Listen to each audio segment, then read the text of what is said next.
প্ৰথমতে সকলোকে নমস্কাৰ জনাইছোঁ টেক মাই আছাম চেনেললৈ। আজি আমি আলোচনা কৰিম এমটি ফল্ডাৰসমূহ কেনেকৈ ডিলিট কৰিব পাৰিব 1 ছেকেণ্ডৰ ভিতৰত। এমটি ফল্ডাৰ মানে কি? কেতিয়াবা আমি নতুন ফল্ডাৰ ক্ৰিয়েট কৰোঁ যাতে সেই ফল্ডাৰসমূহত ফটোজ বা ভিডিঅ' ছেভ কৰি থ'ব পাৰোঁ, কিন্তু আমি ছেভ নকৰোঁ। কেতিয়াবা সেই এমটি ফল্ডাৰবোৰৰ কাৰণেও আমাৰ মোবাইলত মেমৰি ফুল, ন' স্পেচ বুলি দেখুৱায়। আজি আপোনালোকে সহজতে সকলোবোৰ এমটি ফল্ডাৰ ডিলিট কৰিব পাৰিব।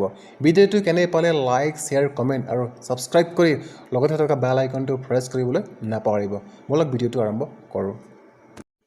প্ৰথমতে আপোনালোকে গুগল প্লে ষ্ট'ৰৰ পৰা এমটি ফল্ডাৰ ক্লিনাৰ এপছটো ডাউনলোড কৰি ল'ব।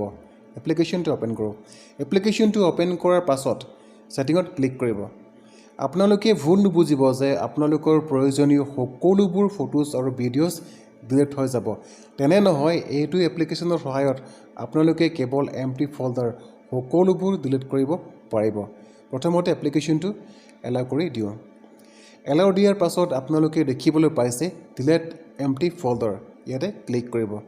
ইয়াতে ক্লিক কৰাৰ লগে লগে আপোনালোকৰ মোবাইলত যিমানবোৰ এমটি ফল্ডাৰ আছিলে সকলোবোৰ স্কেনিং হৈ যাব। স্কেনিং হৈ আছে। ইয়াত দেখিবলৈ পাইছে 145 এমটি ফল্ডাৰ। ইয়াত কোনো ফটোজ বা ভিডিঅ'জ নহয়, কেৱল এমটি ফল্ডাৰ। পুনৰ আপোনালোকে ডিলিট এমটি ফল্ডাৰত ক্লিক কৰিব। ইয়াতে ক্লিক কৰাৰ লগে লগে সকলোবোৰ এমটি ফল্ডাৰ ডিলিট হৈ যাব। ডিলিটিং হৈ আছে। ইয়াত দেখিবলৈ পাইছে 0 এমটি ফল্ডাৰ। আজি ভিডিঅ'টো কেনে পালে লাইক, শ্বেয়াৰ, কমেণ্ট আৰু ছাবস্ক্ৰাইব কৰি লগতে থকা বেল আইকনটো প্ৰেছ কৰিবলৈ নাপাহৰিব। ধন্যবাদ। জয় আই অসম।